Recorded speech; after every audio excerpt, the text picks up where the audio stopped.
Assalamualaikum, selamat siang pemirsa. Berjumpa lagi bersama saya, Apriani Wulandari, 5 November 2021 pukul 9 waktu Indonesia Barat, asal Universitas Islam Nusantara Fakultas Ekonomi dalam berita pendidikan.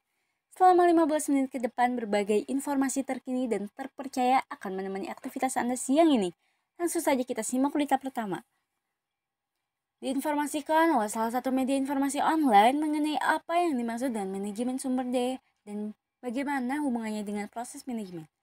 Pada laman media informasi online tersebut menjelaskan bahwasannya sumber daya atau bisa disingkat dengan SDM merupakan suatu ilmu atau cara bagaimana mengatur hubungan dan peranan sumber daya atau tenaga kerja yang dimiliki oleh suatu individu secara efisien dan efektif. Secara maksimal untuk mencapai suatu tujuan atau goals bersama perusahaan, karyawan, masyarakat, dan hubungan antar manajemen SDM dan proses manajemen berupa sebuah, terdapat beberapa poin. Poin pertama, menjelaskan perencanaan, yang dimana untuk menentukan sasaran dan standar dalam membuat aturan dan prosedur untuk menyusun rencana dan melakukan peramalan. Poin kedua merupakan sebuah pengorganisasian, memberi tugas spesifik kepada setiap bawahan, ataupun mendelegasikan wewenang kepada bawahan, membuat jalur wewenang dan komunikasi serta mengkoordinasi pekerjaan bawahan.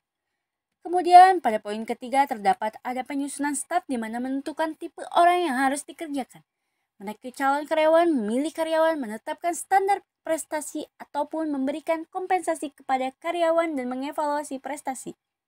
Tidak lupa memberikan konseling pada karyawan, melatih dan mengembangkan karyawan. Kemudian pada poin keempat terdapat kepemimpinan di mana seorang mendorong orang lain untuk menyelesaikan sebuah pekerjaan dalam mempertahankan semangat kerja dan memotivasi bawahan. Dan pada poin kelima terdapat pengendalian di mana menetapkan standar seperti kuota penjualan, standar kualitas atau tingkat produksi. Memeriksa untuk melihat bagaimana prestasi yang dicapai dibandingkan dengan standar ini, melakukan koreksi jika dibutuhkan. Tidak hanya itu, pada laman informasi online kedua di mana terdapat beberapa mengenai bagaimana konsep dan teknik manajemen sumber daya manusia atau biasa disebut dengan SDM dapat berguna bagi semua manajer, yakni di mana terdapat 6 poin. Melakukan analisis pekerjaan kepada setiap karyawan, merencanakan kebutuhan tenaga kerja dan merekrut calon karyawan, memilih calon karyawan, mengorientasikan dan memilih karyawan-karyawan baru, ataupun mengatur upah dan gaji, memberikan kompensasi kepada karyawan, dan memberikan insentif dan keuntungan. Dan pada halaman ketiga dalam informasi online menyebutkan dan melaksanakan teknik-teknik perencanaan sumber daya manusia atau biasa singkat dengan SDM, di mana terdapat perakiraan ahli atau biasa disebut dengan peramalan yang termasuk keputusan informal, formal, dan survei pakar teknik Delphi. Tren analisis, kemudian kebutuhan tenaga kerja dapat diproyeksikan melalui eksplorasi atau memproyeksikan tren masa lalu. Indeksasi menggunakan tahun dasar sebagai dasar dan analisis statistik sebagai ukuran tendensi sentral. Kemudian ada analisis beban kerja. Hal ini tergantung pada sifat dan beban kerja di departemen, di cabang atau di divisi. Analisis angkatan kerja setiap kali produksi dan jangka waktu harus dianalisis. Tunjangan-tunjangan yang harus dibuat untuk mengetahui pendapatan bersih tenaga kerja. Kemudian pada informasi media online ini menjelaskan metode lain, di mana bisa menggunakan beberapa model matematika dengan menggunakan bantuan komputer untuk menentukan kebutuhan tenaga kerja, seperti anggaran, analisis perencanaan, regression, ataupun analisis usaha baru. Kemudian mengembangkan kerja program setelah dilakukan perbandingan antara persediaan tenaga kerja dengan perkiraan masa depan. Maka program kerja bisa dibuat dan dikembangkan sesuai kebutuhan. Hal ini mencakup prosedur rekrutmen dan seleksi serta rencana penempatan. Kemudian tidak lupa mendesain program dari pekerjaan itu sendiri, di mana peningkatan dan kemajuan teknologi untuk mengambil tempat.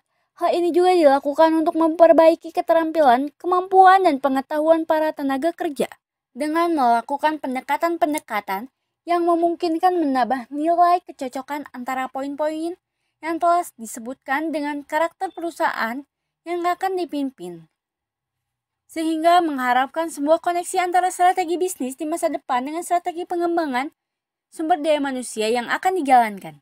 Dengan kata lain, strategi dan program perencanaan sumber daya manusia atau biasa disingkat dengan SDM hanya akan memiliki makna jika selalu diintegrasikan dengan kebutuhan, strategi perusahaan dalam menghadapi tantangan bisnis yang makin berat, baik dari sisi ekonomi makro maupun persaingan antar perusahaan. Kemudian pada halaman keempat dalam media informasi online menjelaskan bagaimana melakukan sebuah analisis pekerjaan, yang dimana kita simak langkah-langkah yang bisa diambil dalam membuat job analisis. Terdapat poin yang bersifat informasi umum yang mana perlu disesuaikan kembali dengan kondisi perusahaan atau organisasi masing-masing. Di mana yang pertama mereview tanggung jawab pekerjaan karyawan yang ada dengan membuat analisis mengumpulkan informasi yang ada di dalam perusahaan secara keseluruhan. Berdasarkan kesesuaian jabatan dalam perusahaan, baik melakukan wawancara kepada karyawan, pemegang jabatan, ataupun menganalisis apa yang dilakukan di tempat kerja. Dan pada poin kedua, pencarian internet dan melihat contoh job description, di mana hal dilakukan tidak menyalin deskripsi pekerjaan perusahaan lain, tetapi sebagai referensi dalam melakukan pencarian di internet mengenai contoh dari job description tersebut. Tidak hanya itu, ataupun dapat melihat postingan iklan dan dapat melihat juga LinkedIn untuk melihat bagaimana orang menggambarkan pencapaian mereka dalam suatu pekerjaan. Ataupun dapat melihat di situs lainnya alternatif situs yang dapat digunakan sebagai referensi. Kemudian pada poin ketiga, terdapat menganalisis pekerjaan, tugas dan tanggung jawab yang harus diselesaikan oleh karyawan yang mengisi posisi tersebut. Tidak setiap pekerjaan dapat dalam perusahaan teroptimalkan, dengan itu perlu memeriksa kembali tugas yang belum selesai ataupun proyeksi penting yang harus dipindahkan dari suatu departemen ke departemen lain dengan melakukan analisis kembali mengenai pekerjaan. Tugas tanggung jawab yang harus diselesaikan oleh karyawan yang mengisi posisi tersebut. Hal ini bisa menjadi salah satu yang bisa ditambahkan ke job description. Kemudian meneliti dan berbagai dengan perusahaan lain yang memiliki pekerjaan serupa. Ataupun melakukan benchmarking, melakukan sharing dapat membantu Anda dalam menuliskan job description. Biasanya memilih grup, asosiasi, atau tempat belajar bersama yang memungkinkan untuk bertanya, berbagi, belajar mengenai tantangan-tantangan yang biasanya dihadapi. Tidak hanya itu, menentukan hasil atau kontribusi terpenting yang dibutuhkan dari posisi tersebut juga diperlukan, di mana melakukan evaluasi dari jabatan tertentu, analisis jabatan untuk posisi tenaga penjualan, dan menentukan bahwa hasil yang dibutuhkan adalah mampu menjual 100 produk per hari. Hal itu menjadi indikator ketika nanti dilakukan evaluasi jabatan. Kemudian menuliskan task statement yang jelas, yang dimana digunakan dalam task inventory, serta dimasukkan dalam job description, menjelaskan mengenai gambaran dari pekerjaan tersebut, untuk mempermudah perusahaan menjelaskan mengenai tugas jabatan tertentu. Dan di dalam task statement, yang baik haruslah mengandung unsur action, apa tugas yang akan dikerjakan, dan objek terhadap apa tugas tersebut akan dikerjakan, dan di mana tugas tersebut akan dikerjakan, kemudian bagaimana tugas tersebut akan dikerjakan, dan mengapa tugas tersebut harus dikerjakan, dan kapan tugas tersebut akan dikerjakan.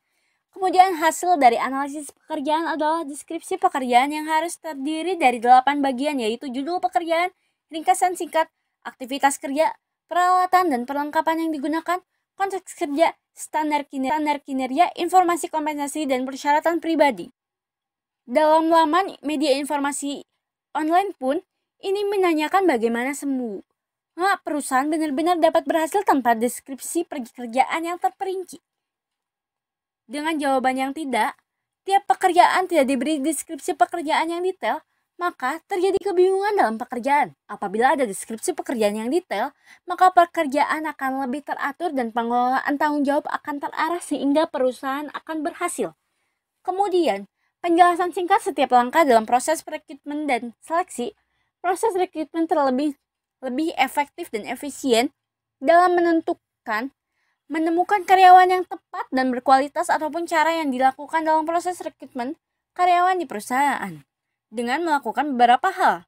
Pada laman informasi online ini menjelaskan 8 poin yang dimana dapat dilakukan dalam proses rekrutmen karyawan di perusahaan dengan merencanakan perekrutan untuk posisi yang diinginkan.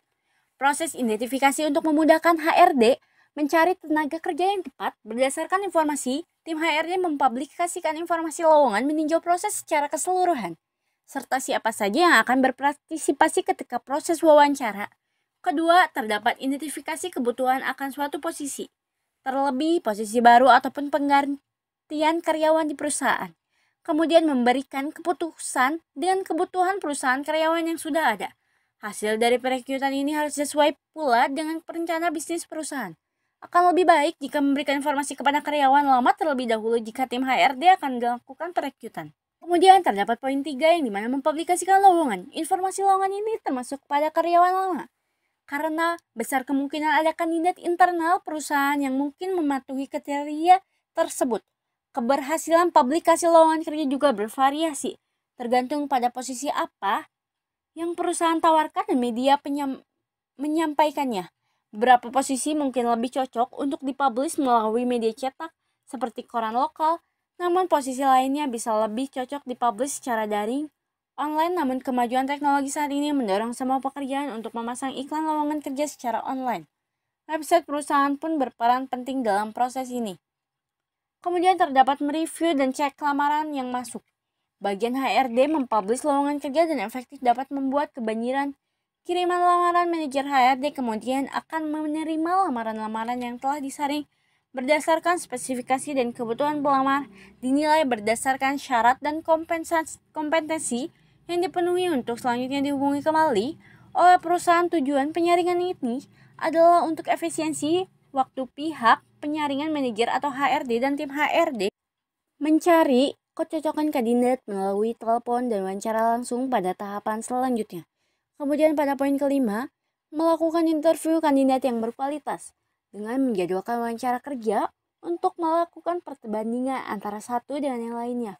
Para kandidat harus sudah mengisi formulir lamaran kerja, termasuk izin bagi perusahaan untuk memeriksa referensi latar belakang, dan sebagaimana tidak lupa dijadwalkan wawancara kedua dengan kandidat yang paling berkualitas, yang sebelumnya sudah tersaring kembali dari wawancara pertama. Saat ini Anda sebagai pemilik perusahaan ataupun manajer HRD bisa memeriksa referensi dan latar belakang kandidat tersebut. Tidak hanya itu, dalam berita laman informasi menjelaskan bagaimana periksa referensi pengalaman kerja dan latar belakang, di mana menjelaskan untuk meriksa semua klaim yang dikatakan kandidat termasuk kredensial pendidikan, riwayat pendidikan, dan latar belakang kriminal. Bila memungkinkan, sumber informasi terbaik adalah manajer atau atasan langsung kantor lama kandidat tersebut. Selain itu, profil kandidat di media sosial dalam hal ini, postingan yang mereka buat masuk dalam proses rekrutmen dengan tujuan untuk lebih mengenal kandidat tersebut. Tidak hanya itu, pilihlah kandidat yang paling berkualitas dan melakukan beberapa hal. Mencapai sebuah keputusan positif terhadap seorang kandidat, ditentukannya kompensasi atau gaji yang ditawarkan perusahaan kepada orang tersebut. Ketujuh langkah inilah yang merupakan faktor krusial untuk meyakinkan bahwa manajer HRD sebelum benar-benar menerima dan menawarkan posisi yang dibutuhkan. Kemudian pada poin 8, menegosiasikan rincian gaji dan tanggal mulai bekerja. Semakin tinggi posisi yang ditawarkan, maka semakin besar kemungkinan kandidat menegosiasikan gaji, uang lembur, jaminan kesehatan, dan sebagainya. Di mana kandidat benar-benar berkualitas dan terbukti, namun masuk ke dalam budget atau perusahaan sampaikan keuntungan yang bisa mereka dapatkan jika bergabung dengan perusahaan yang akan mungkin saja didapat dari perusahaan sebelumnya. Proses ini sekaligus menentukan tanggal mulai bekerja karena biasanya kandidat meminta waktu untuk menjalankan proses pengunduran diri dari perusahaan sebelumnya. Kemudian dijelaskan jenis pekerjaan yang terdapat wawancara tidak terstruktur menjadi bentuk yang paling tepat. Bagaimana penjelasannya? Di mana sebuah pekerjaan yang menggunakan wawancara tidak struktur. Wawancara tidak struktur adalah interview yang tidak memiliki arah pembicaraan dengan jelas.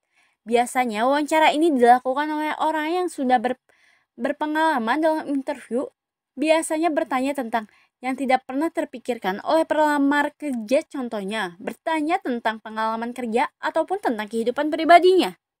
Dan pada halaman terakhir dalam informasi media sosial ini dijelaskan mengapa penetapan kebijakan kompensasi harus sejalan dengan strategi bisnis perusahaan, yang dimana dijelaskan juga bahwasannya perusahaan dapat memantau pekerjaan supaya lebih rajin, lebih disiplin dalam menjalankan pekerjaan. Penyesuaian bertujuan supaya sesuai dengan apa yang disebut ataupun dikerjakan di bisnis.